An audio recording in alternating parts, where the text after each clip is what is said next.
maganda naman, meron siyang mini fountain dito. Pagpasok mo, nakaka-relax.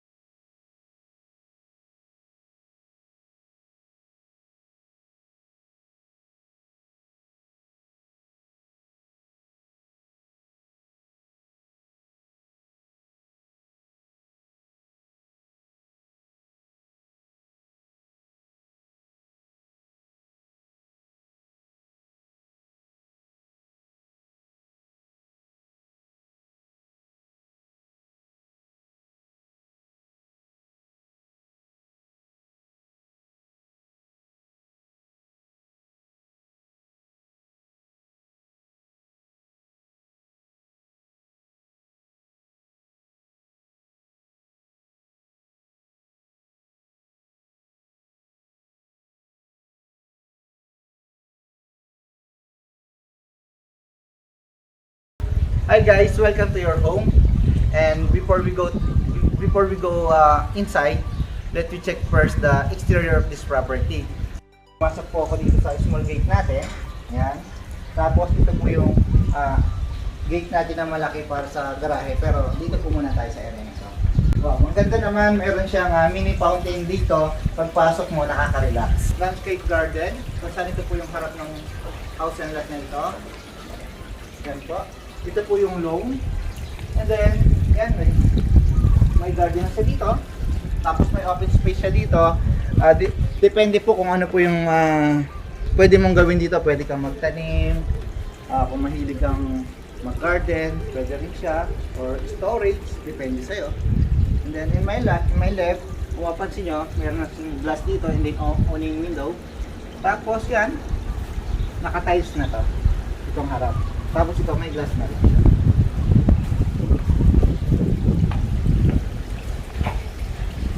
Dito ako ngayon sa bahagi ng garahe. Yan yung kanina yung main gate namin, yung gate natin sa garage. Tapos ito, ganda na rin naman ang landscape niya. Yan. Tapos complete na rin naman po yung garahe. Open space dito na naka-landscape po may glass pa. Yung garahe naman natin is makaba tapos covered naman. Para kahit umuulan, hindi naman mababasa yung kotse mo pag dito banda. Tapos sa aking kaliwa, ito, may open space tayo dito na hindi concrete para at least kung mahilig ka talagang magtanim, pwede. Dito naman po, sa aking kanan, ito po yung storage room. Tapos this area, this door, pero mamaya natin ito pasukin, leads to your dirty, not a dirty kitchen, is a main kitchen po ninyo.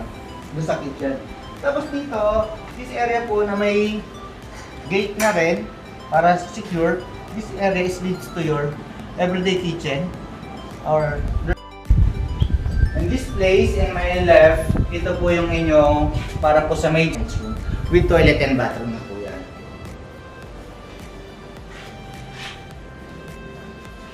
This place is your everyday kitchen. And then ito naman po yung overhead cabinet. Yan, sink. Yung countertop ninyo. Tapos ito yung stove ninyo. Tapos mayroon na rin naman kayong mga drawers dito. Ang maganda dito, covered naman na po siya. Yan. Tapos ang isa pong maganda, may open space siya dyan na polycarbonate para yung natural light papasok dito kahit nakapatay yung ilaw mo, maliwanag pa rin habang naglilinis ka o kung dito ka magluluto. This area, as we continue naman, bago tayo pumunta dito, itong door na to is leads to your yung kitchen also. And then, for elderly, meron kasi tayo dun sa baba. Din. Tapos ito, may open space garden tayo dito. Okay, kompleto. Mahilig magtanim yata yung may-ari nito. Kasi ang ganda ng pagkaka-landscape niya dun sa harap sa dito sa likod. Tapos ito yung area ng inyong lanay. As you can see, behind my back, ito po, sliding door, golden door, dining area, and living area. Pero bago natin pasukin yan, mas maganda kung doon tayo sa main entrance. Tara, samahan nyo. Check mo itong taas, yung pasad ng taas. Ang ganda niya kasi, tingnan mo ito yung balcony niya. Tapos ang railings niya dyan is dyan is wooden, tapos meron siyang 4 panels of glass. Mukhang mas elegant tingnan. Maganda. Tapos, dito namang area na to, pakita mo din siya. Maganda rin yung pagkaka-design niya. Isa porch, hindi ako nagkakamali. Ngayon, tapos na po natin i-check ang exterior ng house and lot na to. I-check naman po natin ngayon yung loob ng bahay o interior. Bago tayo pumasok dun sa main door, as you can see, meron tayong fountain dito sa aking kaliwa. At pag nabubungad sa'yo na parang nakaka-relax. And then maganda naman yung sa taas niya. Mahaba yung extension niya. Upon entering this house, ito agad ang bubungad sa'yo. Meron kang space dito na shelves. And then meron siyang high ceiling. Wow, ang ganda naman ng chandelier above. Tapos meron siyang glass window o glass dito na nagbibigay ng natural light dito po sa loob ng bahay. Ngayon, dito po ako sa living area. Yan. As you notice po, dito sa aking kanan, meron po tayong corner glass. And then, meron tayong awning window. Tapos meron din tayong glass dito. Kung mapapansin mo dito sa living area, yan, pumapasok yung hangin, nagbibigay siya ng good ventilation. And then natural light, kasi meron siyang corner windows dito sa ating front. Then, ito po yung inyong electric or wire dito po sa area na to. Pwede kayong maglagay ng TV, shelves, or design. And then, dito rin po sa area na to, meron din po siyang provision for wire, for TV, and shelves. Bakit po dalawa? Kasi po, option po niya kung pwedeng dito yung gawin, yung maglagay ng TV and shelves, o pwede dito sa kaliwa. Depende po sa mapipili nyo kasi na design ng living area or ng house. Then, sabi ko kanina, kung for example, dito ka naglagay ng TV, narito yung couch mo, pag narito ka sa area na to, ang sarap pag nanonood ka, mas marirelax ka kasi may glass dito na makikita mo yung public. Tapos dito, meron ka rin window na nagbibigay ng natural light. And then, may open space ka dito naman na nagbibigay ng aliwalas dito sa living area. And then, ito naman po, naka-drop ceiling na siya. Meron na siyang pin light. Cove light na rin po siya. Ang kulang na lang po dito, o pwede niyo pong gawin, is chandelier above kung maglalagay ka dyan. Depende po sa maglinis kayo po dito. This area is your dining. Pwede siya, good for 8 seaters. As you notice dito sa area na to, mahaba naman siya. And then, maganda rin dito, hindi sila nagtitipid na mga outlet or sock or outlet. And then, provision niya for cable. Pwede ka maglagay ng TV dito. Tapos dito yung dining table mo. Habang kumakain ka, pwede ka rin manood dito ng movie ka mo. Tapos dito sa area na to, ito yung huling tinignan natin dito sa exterior ng house agad na to. Kung mapapansin nyo, maalala nyo, ito yung sliding door, kung saan natin yung lanay ninyo, and then meron kayong pocket curtain dun sa gilid. Dito ulit, yung may ventilation na naman tayo dito. Meron siya dito mga awning windows, 3 panels of awning windows. In my left, ito po yung stairs going up, pero mamaya na po natin check yan. Tingnan po muna natin dito. Ito po aking nasa kanan. Ito po yung inyong magiging toilet and bathroom. Meron na po siyang vanity, shower, and then glass. Tapos this door leads to your car garage.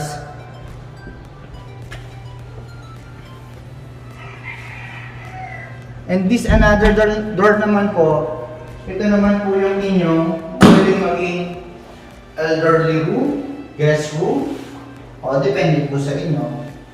Yan. Tapos meron na rin siyang cabinet, meron na rin po siyang window dito, awning window. Tapos ito po yung provision nyo for aircon. Yan. Kung mapapansin nyo, wala siyang putas pero Mayroon po yan, tinakpan lang po nila ng wood. Yan, kung makikita nyo. Tapos ito po, meron din naman po siya dito, sliding. Yan, window, tapos may grills. Para at least magbibigay pa rin siya ng natural light and ventilation dito po sa bedroom na to. Let me check naman po yung inyong magiging kitchen area. Ito po yung inyong magiging breakfast nook. Tapos, pwede kayo maglagay ito provision ito para sa dalawang kukuha ninyo. Para mag-breakfast kayo. I love. Pwede naman po na may sabaw. Ito po yung inyong magiging overhead cabinet. Yan. Tapos ito po yung inyong countertop. Sink. Tapos dito naman po sa akin kalawa, induction. Tapos ito po yung inyong the Germania French wood. Yan. Meron din naman siyang cabinet. Tapos dito sa baba, meron naman siyang mga cabinets. Yan. And then mapapansin niyo po dito sa area na to, meron siyang mga sliding glass. Siyempre, na nagbibigay ng natural light and good ventilation dito sa kitchen. I-try natin patayin yung ilaw. Kumaliwanag tayo. Ayan. As you can see, kahit patay yung ilaw, pwede pa rin kayo magbugas or maghiwa kung ano gusto nyo. At pwede pa rin kayo magluto. Buhay na po. And this door leads to your everyday kitchen, maid's room, and pocket garden. Now we're done for the ground floor, the second floor. Let's check naman po yung second floor. Yan yung ito po yung staircase natin, wood din yung handrail, tapos yung mga panel naman natin dito sa glass. And then, as you can see, pag nandito ka, yan, mapupungatan niyo po yung inyong magiging main door. Tapos, meron kayong magandang chandelier. We here now the second floor. Ito naman po yung ating tingnan. Ito po yung inyong magiging chandelier. Tapos may glass ka doon na nagbibigay ng natural light. Tapos pag nandito ka, makikita mo po yung main door. Makikita mo kasi yung bisita mo na papunta o papasok dito. Ngayon, i-check naman na po natin yung inyong magiging master's bedroom. Dito po yung master's bedroom kung nabubungad po sa inyo dito. Meron po kayong sliding window. Yan. Tapos may screen na rin siya. Yan, nagbibigay na natural light and good ventilation. Dito po sa master's bedroom, meron din siya dito glass awning. Tapos ito po yung inyong outlet para po kung ano man po yung pwede mong ilagay dyan. Tapos ito naman po yung inyong magiging king of queen size bed. Tapos this area naman po, ito po yung wiring ninyo for the cable, then socket. Yan, depende po sa inyo, maglagay ka ng shelves o cabinet. Then meron na rin siya split type of aircon dito sa taas. Tapos ito, meron tayong pocket door o sliding door. And then minmaximize yung space. Ito yung inyong magiging walk-in closet.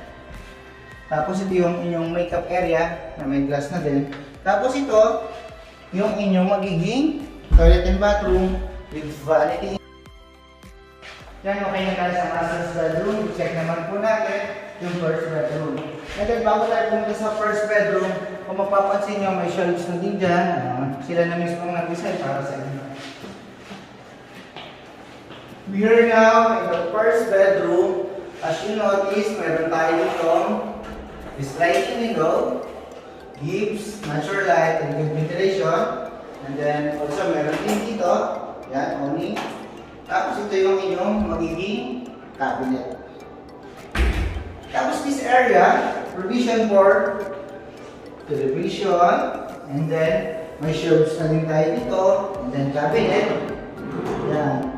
Na hindi na kayo magpapagawa, may nakaabang na. Tapos mayroon na rin tayo dito, aircon. Tapos this area is your toilet and bathroom, vanity, shower, and shower enclosure. Now let's go to the family area. Here in the family area, meron siyang sliding. Yan, dito. Wow, ang dami. Malakas sa bakit yung dalawa. This area gives good ventilation and natural light. Tapos meron ka na rin ng mga outlets. Kung gusto mo dito ka maglalagay ng TV, dito yung sofa. Yan. Malaki naman yung space dito sa inyong family area. And this side is leads to your balcony.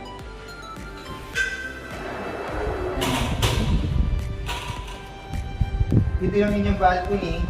Sa balcony naman po, kung mapapansin nyo, malapad naman siya sa kamhaba.